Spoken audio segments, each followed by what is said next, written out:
Hati-hati dengan intuisi kita sendiri. Intuisi bisa jadi benar, atau intuisi boleh jadi juga salah. Pertanyaannya adalah, bagaimana sebenarnya memahami intuisi bekerja? Kenapa kok kita bisa punya intuisi? Bagaimana caranya kita untuk meminimalisir kemungkinan kesalahan saat kita mengambil keputusan berdasarkan intuisi? Nah, di video ini kita akan bahas mengenai intuisi, mengenai bagaimana sistem otak kita bekerja, dan bagaimana kita mengoptimalkannya. Kita tentu pernah dengar cerita tentang intuisi-intuisi yang heroik. Misalnya, saya kutip dari bukunya Daniel Kahneman, judul bukunya Thinking Fast and Slow. Seorang pemadam kebakaran bersama krunya masuk ke sebuah tempat kebakarannya, lalu dipadamkanlah api yang ada di sana. Setelah dipadamkan, kemudian si leadernya ini bilang ke anggota timnya, cepat semua keluar, keluar. Gak berapa lama setelah leadernya nyuruh semua timnya keluar itu, tiba-tiba tempat yang mereka diami itu kolaps ya, meledak terus kolaps gitu. Tanpa ada yang lain menyadarinya, cuma leadernya ini doang yang menyadarinya. Pertanyaannya, kok bisa? Kenapa begitu? Itu adalah hal yang kita sebut sehari-hari dengan istilah instinktif atau intuitif. Sebuah kesimpulan yang didapat secara cepat. Jadi otaknya langsung memproses cepat banget tanpa butuh waktu lama, lalu sampai pada kesimpulan. Ini ada yang salah, hati-hati, get out, keluar. Nah ternyata, menurut Daniel Kahneman, seorang profesor yang mendapatkan hadiah Nobel, dia tulis di bukunya itu, cara kerja pikiran manusia ini memang ada dua sistem. Jadi seolah-olah ada dua operating system di dalam otak kita itu. Yang pertama, sistem yang bekerja secara cepat disebut sebagai sistem 1. Sistem 1 ini dia bekerja secara cepat dan instinktif. Yang berikutnya adalah sistem 2, di mana otak kita bekerja secara lamban, secara pelan, tetapi analitis. Kapan kedua sistem ini bekerja? Sistem yang pertama itu dia bekerja saat kita memang dibutuhkan untuk mengambil kesimpulan yang cepat. Contohnya misalnya, kita datang ke kantor, lihat muka bos lagi manyun gitu. Kemudian megang kacamatanya sambil matanya merah gitu. Terus napasnya cepat gitu. Itu kita nggak perlu analisis. Begitu lihat kayak gitu, kita langsung tahu ini ada something wrong. Ada sesuatu yang salah. Akhirnya kita jauh-jauh nih. Ntar kalau mau ngomongin satu problem, ntar aja nih nunggu situasinya udah enak. Kenapa kita bisa langsung mengambil kesimpulan kayak gitu? Itu karena saat itu otak kita bekerja dengan sistem 1. Otak kita bekerja secara cepat untuk memproses semua keadaan, langsung sampai pada kesimpulan. Sistem 1 juga bekerja untuk hal-hal yang nggak butuh pemikiran panjang. Misalnya, berapa 2 tambah 2? Nah, itu kita secara cepat aja tuh kita tahu 4 gitu jawabannya. Tanpa perlu analisis yang panjang dan bertele-tele. Tetapi kalau sistem 2, lamban tetapi lebih analitis. Misalnya, berapa 1037 ditambah 3826? Misalnya gitu ya. Nah, itu kita mesti lebih mikir kan untuk itu berapa ya untuk gitu. Meskipun kita tahu ancar-ancarnya kira-kira segini lah ya. Tapi kalau kita pengen hitung beneran, nah itu atau kita switch ke mode kedua tuh. Dia pakai analitis. Atau saat kita baca neraca keuangan sebuah perusahaan. Atau kita pengen memutuskan secara detail program tahunan. Nah, itu kan membutuhkan daya analitis. Itu otak kita bekerja dengan sistem 2. Setiap sistem, baik sistem 1 atau sistem 2, ada kelebihan dan kekurangannya masing-masing. Sistem 1 kelebihannya udah jelas, dia cepat ya. Tetapi sistem 1, dia rawan terhadap bias. Kita harus tahu dulu dari mana sih otak kita bisa dapat kesimpulan yang cepat itu. Dia ada dua hal. Yang pertama, dia memang karena proses latihan yang panjang, karena expertise, karena keahlian. Misalnya, seorang pemain catur, dia udah ribuan kali bertanding lomba catur, udah ratusan ribu jam terbang. Seorang grandmaster catur itu, begitu dia ngelihat papan catur, dia nggak pakai analitis.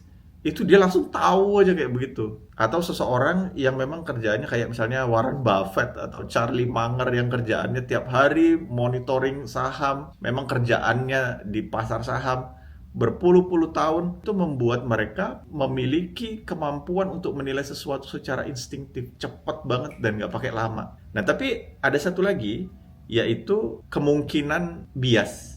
Karena otak kita memang mengambil jalan pintas. Nah, karena sistem 1, cara kerjanya adalah dengan menyederhanakan informasi supaya cepat bisa diambil kesimpulan.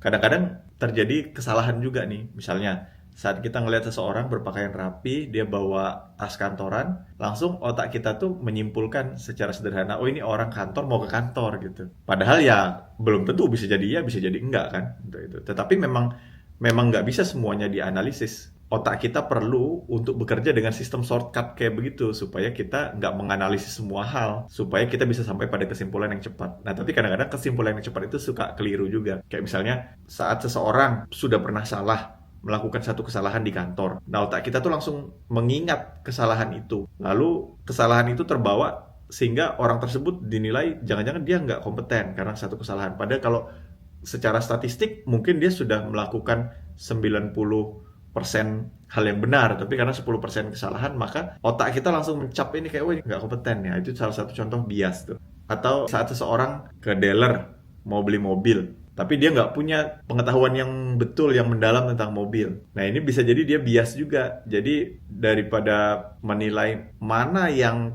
paling betul-betul dia butuhkan, mana yang paling bagus secara fiturnya yang dia butuhkan, yang bisa menunjang dia, dia mungkin malah memilih berdasarkan mana yang kemarin teman-teman saya pakai ya, teman-teman saya pada punya merek apa ya gitu. Itu karena otak kita membuat simple supaya cepat sampai pada kesimpulan. Dia pakai jalan shortcut ketimbang menganalisis mana yang lebih value for money. Itu kan susah tuh. Nah, malah dilariin sama otak dengan cara mana yang kira-kira merek apa yang teman-teman saya banyak pakai gitu, supaya simple. Nah gitu. Kalau sistem 2, kekurangannya tentu aja dia lebih lambat ya, karena membutuhkan daya analitis. Kadang-kadang orang over analisis juga, kebanyakan analisis malah jadi puyeng sendiri juga gitu. Itu salah satu contohnya. Tetapi kelebihannya dia biasanya lebih akurat. Saat kita lakukan betul analisa mendalam, dia lebih akurat. Saat kita udah mengetahui dua sistem itu, kita tahu bahwa ternyata memang otak kita bekerja dengan dua-duanya nih. Ada dua cara otak kita bekerja, dengan sistem cepat atau dengan sistem yang lambat. Cara kita mengoptimalkannya, yang pertama, pertimbangkan pendapat orang lain. Karena kadang-kadang pas udah diskusi, ada pertimbangan-pertimbangan dari orang lain. Oh iya ya, ternyata dari sudut pandang orang lain seperti ini gitu. Kadang-kadang bias dari cara pemikiran kita tuh bisa kelihatan sama orang lainnya, kayaknya kamu bias deh, kayaknya kamu gini gitu. Yang kedua itu adalah kalau kita mau intuisi kita benar ya, kita perdalam pengetahuan kita di bidang itu. Seperti seorang ahli bela diri, kalau dia sudah repetisi berulang kali, latihan berpuluh-puluh tahun, sampai dia punya kemampuan intuitif tuh. Dia nggak pakai mikir lagi tuh, udah langsung tahu, udah sampai pada kesimpulan yang cepat. Bisa mendeteksi bahaya secara cepat gitu. Itu karena latihan panjang.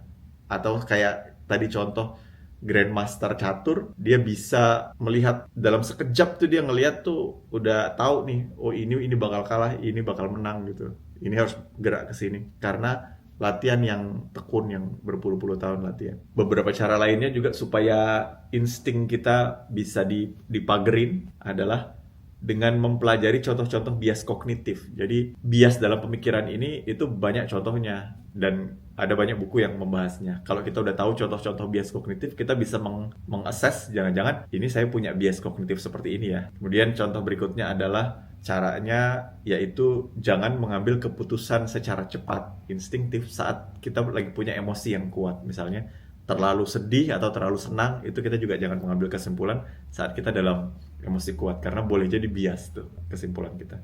Bagaimana menurut teman-teman? Kira-kira apakah teman-teman pernah mengalami bias seperti ini, bias kognitif, atau malah kebalikannya, pernah punya intuisi yang intuisinya kebetulan tepat tuh ya? Itu bisa diceritain di kolom komentar. Terima kasih sudah mantau sampai akhir. Sampai jumpa di edisi berikutnya. Assalamualaikum.